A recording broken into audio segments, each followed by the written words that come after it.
Come on, man. You had a little tear in your eye when Saka stepped up, didn't you? Every single one of you did. Little lump in your throat thinking, come on, boy. Come on. Come on, lad. For him, listen, the way that he played the game today, and then obviously to have that moment where he steps up, and it was very reminiscent, obviously, of Stuart Pearce and what he went through in 90 through to 96. You just felt when he stepped up for that third penalty, you just think, please. Anybody but players, you. Out of all the players who stepped up, I actually had my fingers crossed. This is no lie. When I was watching the game, when he stepped up, I had my fingers crossed because I think for England, he's been one of, throughout the years he's been playing for England, he's been one of the star players, like always performed well. And when he missed against Italy, and the nation turned on him and he got ridiculed. Do you know something? I don't think all the nation did. I think a certain set of vile people did. Yeah, turn him, and what the abuse he kind of, racial abuse he got, everything under the sun was horrific. Absolutely horrific. So for him to be put in that situation again, not only the nerves that he must have, because that's not gone away. No. It's in a big moment again. So to step on that, I'm sure he must be, that must be in the back of his mind. So to step up there and think, do I want to put myself in that same situation again? But he steps up, slots it calmly. Delight for him. Absolutely balls of steel. Absolutely, mate. And it just capped off a wonderful afternoon for him because he saved us. He kept us in it. And then he was part of the five that, I'd say part of the six, because we'll throw Jordan Pickford in there as well. He loves those moments, lives for those moments, doesn't he?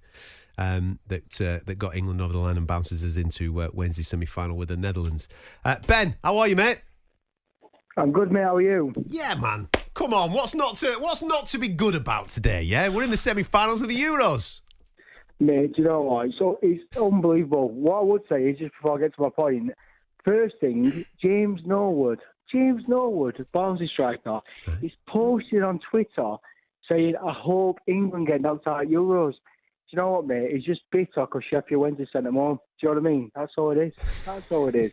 Anyway, moving on to my point, right? Right. All I want to ask is with how bad England have been, to still carry on and still get through. See if England win Euros. Your opinion? Do they keep Southgate? Listen, if I'm Southgate, dead honest now, right? Given everything that's happened. If I'm the guy that takes England to the Euros and I win the Euros, I go out there. It ain't getting better than that. I go out there and then I say, see you in a bit, lads. Thank you very much. Mic drop the thing. Boom, and bounce. And then let... So you think that's it? England Euros, move on. Then we just move on, yeah? Yeah. But go on. What are you pitching to me, Ben? I don't know, mate. Do you know what it were? About a couple of weeks ago, I listened to talkSPORT and there was a question and they said, who's been most successful, Steve Clarke with Scotland or England with Southgate? And I sort of listened to it and I thought, straight away, I'm like, no, Southgate, got to Southgate. Then you look at it and everything else. But then when I seen tonight, and then I seen a couple of things come on with quarterfinals and semi-finals, and I thought, do you know what? See if they go with how bad they've been and they win that Euros. Yeah. I keep him. Mate, listen, winning is a habit.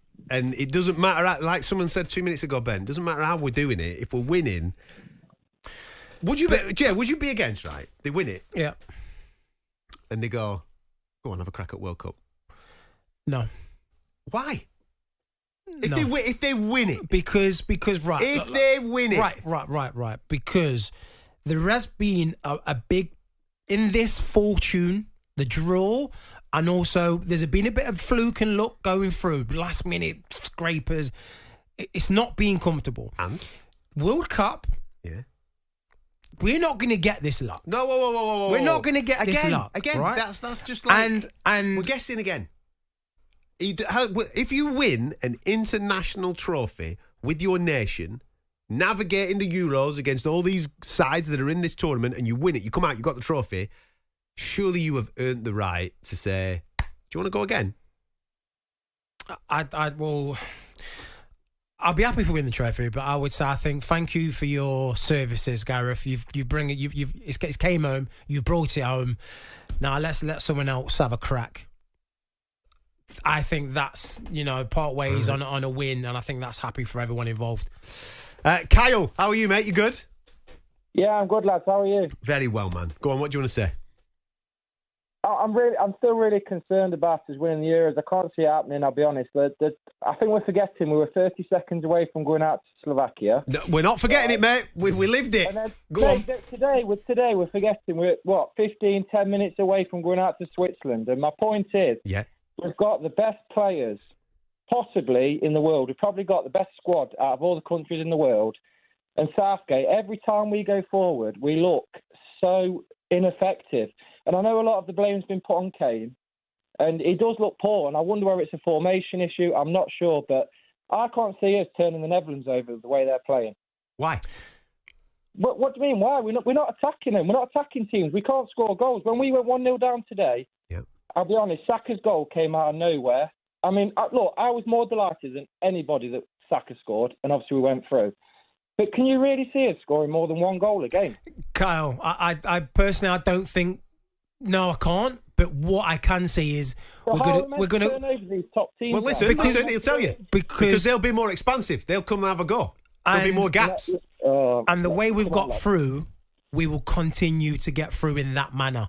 We'll be shaking our heads at the TV, going, "Why you doing this? Substitution this." But we will find a way somehow, whether it's a bit of magic of genius from one of the players out of nowhere, if it's a last-minute winner. If we go to penalties now, I'm confident we'll beat anyone on penalties. So I hear your argument. On that point, penalties-wise, I believe you. We've probably got the best penalty takers in the Euros. However, what you're saying about playing the better teams, I'm not being funny. We're scraping past these poor teams. I know they set up well. I looked at Switzerland today. And they set up brilliantly, you know, so many players behind the ball. But, you know, I look at Netherlands and they're just going to tear us apart. And we're a good side, and I hope it comes home, but I'm worried because we can't score goals, and that's my concern. Would you change the number 9 slot? Would you drop Kane and bring somebody else in? So my concern with Kane is he's becoming a bit of a Ronaldo type figure in terms of, can Southgate drop Kane? In my opinion, no. If I was Southgate, I sit here as a fan and I say to all my mates, I'd definitely drop Kane.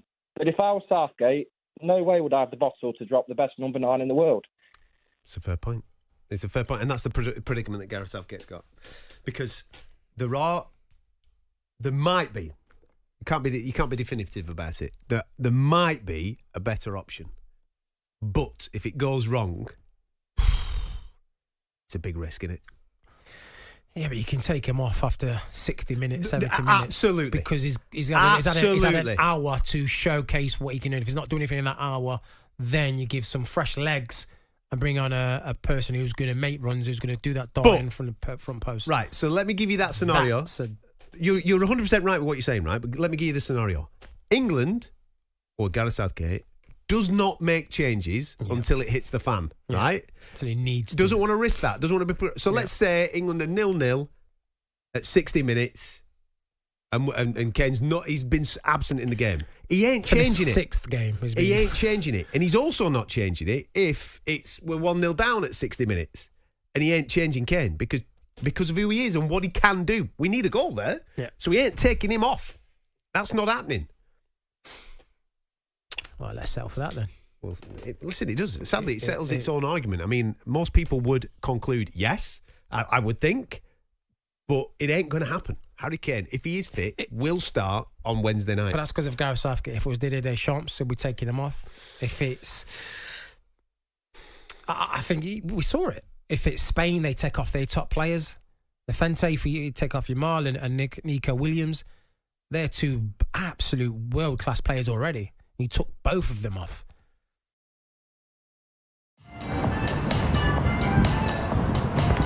Was ist das? talkSPORT